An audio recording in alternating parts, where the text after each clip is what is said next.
She seeks wool and flax. Those make me itch. She brings her food from afar. If the drive-thru is afar, that's... She rises while it's still yet night. I mean, sometimes noon is when I get up. But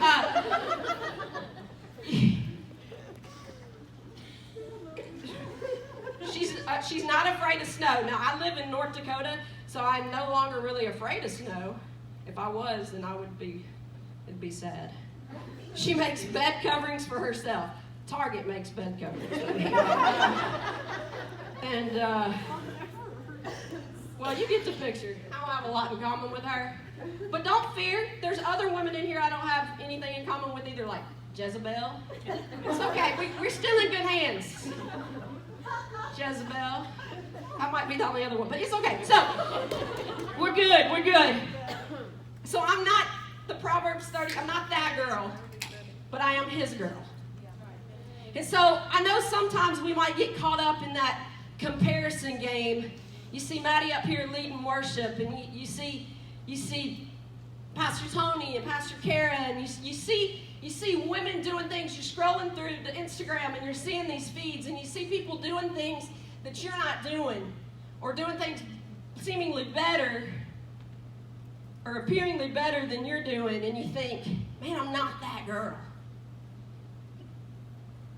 And maybe that's true, maybe it's not true. But we have to remember, even if we're not that girl, we're still his girl. Amen. I'm legit not the Proverbs 31 woman. But I am still his girl.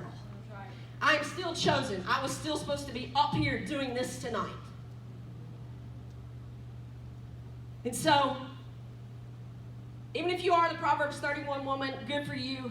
We're probably not going to be friends, but I'm hoping that you're able to identify with one of the women in Scripture that we're talking about tonight, because it has been my prayer for a few weeks now that God would give each one of you something to write on this tonight.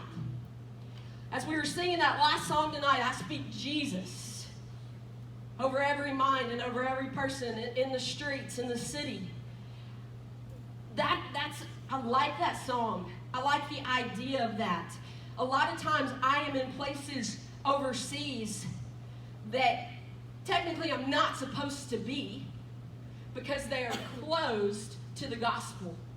And I will see people that that they're striving, they're bowing down to idols, and they are just overtly wrapped up in things that are so godless, literally. They'll have Hindu markings, or they'll be bowing down to Buddhist idols, or that call to prayer will be so loud that it'll make your ears hurt. And so you just want to just shout out the name of Jesus over every person that you come into contact with. Or you'll see women that are trafficked just out in the open because it will be legal. And so you just want to shout the name of Jesus for their freedom. And that's in other countries. But the more time that I've spent in the U.S. on this current assignment that I have, it's not as overt, but it is still everywhere. I will see people that are not as overtly wrapped up in something, but they still need me to say the name of Jesus over their life because they are so bound up in things that are dividing them from the love and freedom that they can find in Jesus. So that's what we're going to do tonight. That's been my prayer, is that Jesus will speak something specifically to you that will bring you peace, that will bring you freedom. Now, I said 20 years ago is when he gave me that name tag, but he used it for tonight to encourage me, right? He's used it many other times. And it was just this past summer that little 8th grade girl called me, and she said, "Do you have a minute?" And she had called me a few weeks before and said, I think I'm getting divorced.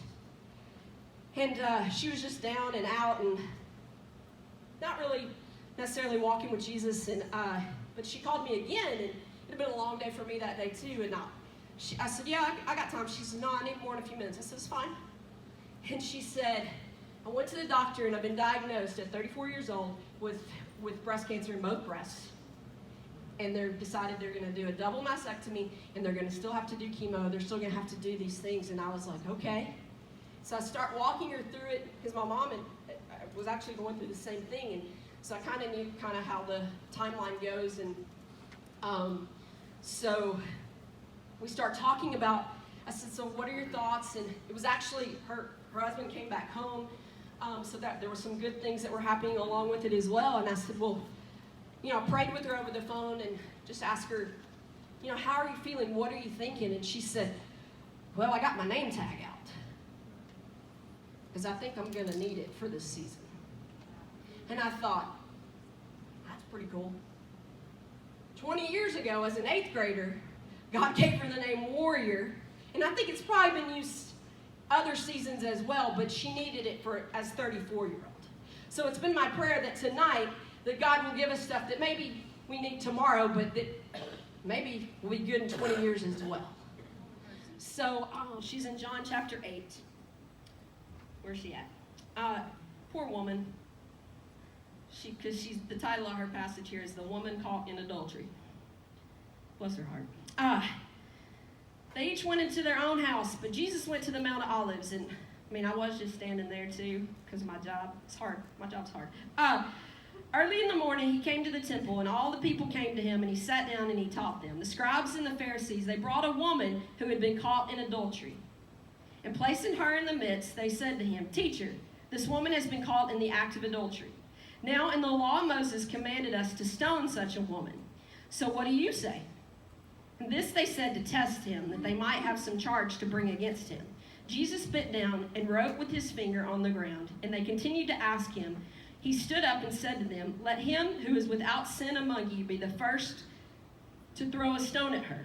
And once more he bent down and wrote on the ground. But when they heard it, they went away one by one, beginning with the older ones. And Jesus was left alone with the woman standing before him. Jesus stood up and he said to her, Woman, where are they? Has no one condemned you? And she said, No one, Lord. And Jesus said, Neither do I condemn you. Go, and from now on sin no more. So she doesn't have a name in Scripture, but I'm calling her Mercy because that's exactly what she received. But here she is, and since she was caught in the act of adultery, we're going to assume she probably doesn't even have clothes on, and they drug her in here, and notice they don't bring the man who was with her. And they're like, just bringing her in just to give Jesus this test.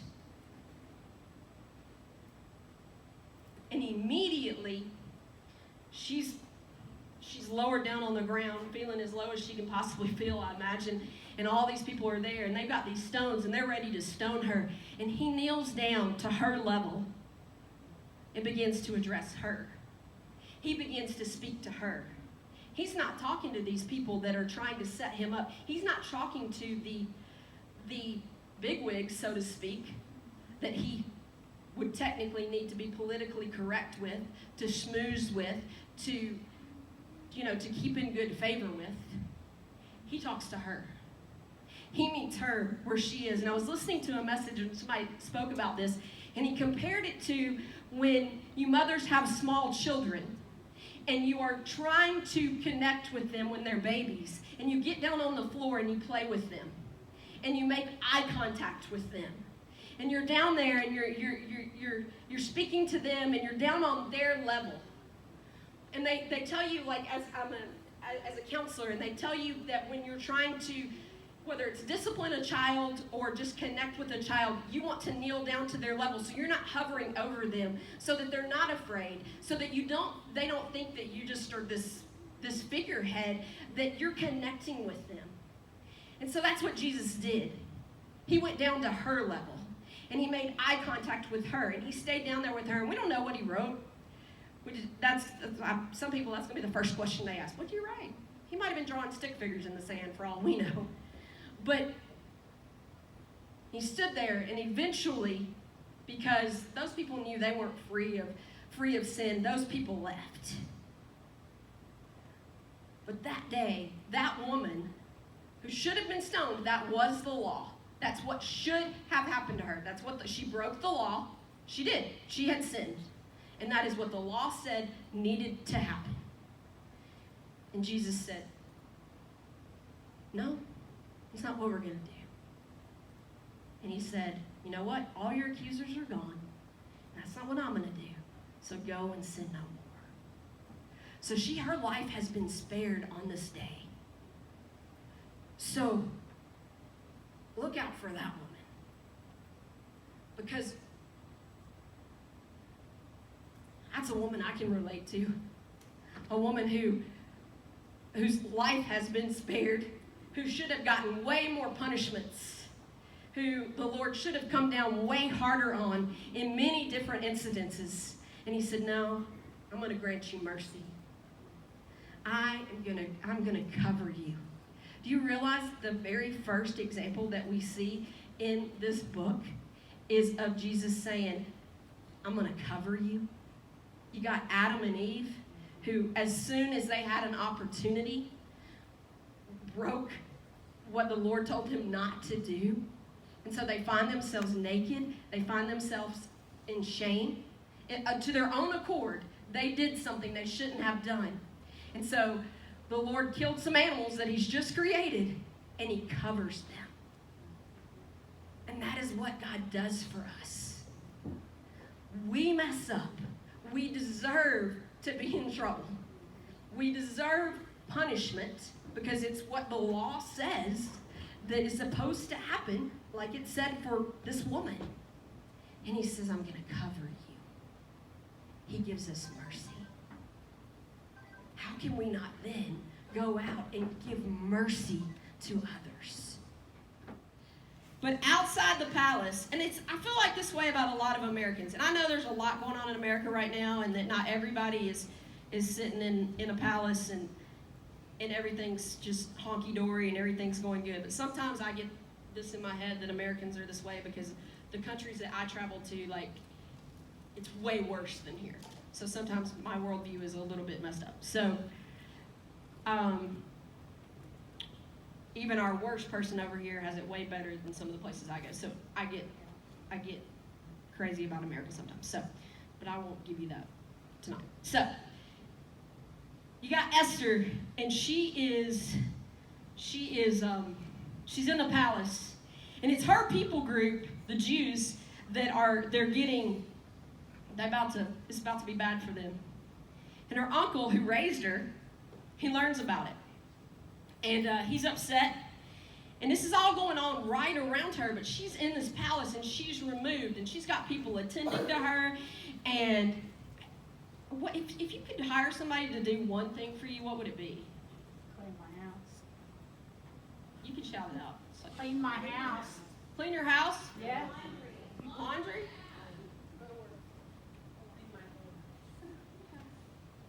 Earlier this week, I decided it would be shave my legs, but I guess those things are good too. So, sorry. Surprisingly, I don't have ADHD. This is just my brain. So Mordecai is out there, and he tears his clothes and sackcloth and ashes, because that's what people do when they're distressed. And they're in the midst of the city, and he cries out with a loud and bitter cry. And so he's at the king's gate because he knows that she's going to hear that he's out there. Like, your uncle is out there, and he's upset. Something's going on. And there was great mourning among the Jews, and they're fasting, and they're weeping, and they're lamenting, and many of them are in sackcloth and ashes. And Esther's young women and her people that are shaving her legs, and they're putting her clothes on her, and they're cooking for her, and just they're paid to tell her how beautiful she is. That would be good. No, and the queen she gets deeply distressed, and this is what she does. And I was like, okay. She sends him clothes that are not torn. She sends him stuff. She throws money at the problem. I was like, yeah.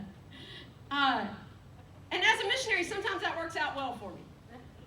I put terrible stories or pictures of the orphanage that I work out in Bangladesh, and my friends, my Queen Esther friends, they send money. That's what I need, so we're good. But that's not always what needs to happen, right? That's not what Mordecai needed in this case, because these people are about to be killed. Bad things are about to happen. He needs Queen Esther to do something more than send him clothes and food and good vibes. Because sometimes my Queen Esther friends send good vibes too. Sending good vibes.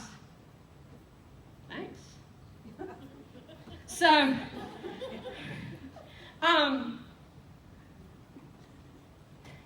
Good thoughts. Okay. Okay, so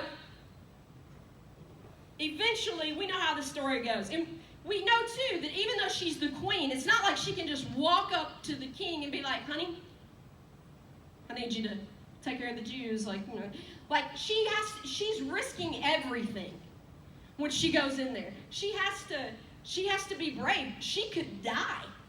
She could literally lose her life. Even if she doesn't lose her life, she could lose her queendom. He could be like, woman, I didn't call for you. You're out. Next. No more attendance for you. No more fancy meals. No more vacations. You're out. Or death is really what technically should happen if he doesn't say, okay, you can come in. But we know what happens is that she goes in and the king says, yes, I'll talk to you, because she says, if I perish, I perish. And she goes in and she speaks to the king, and Esther saves the Jews.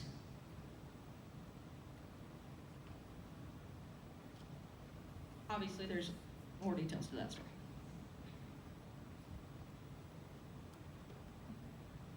And sometimes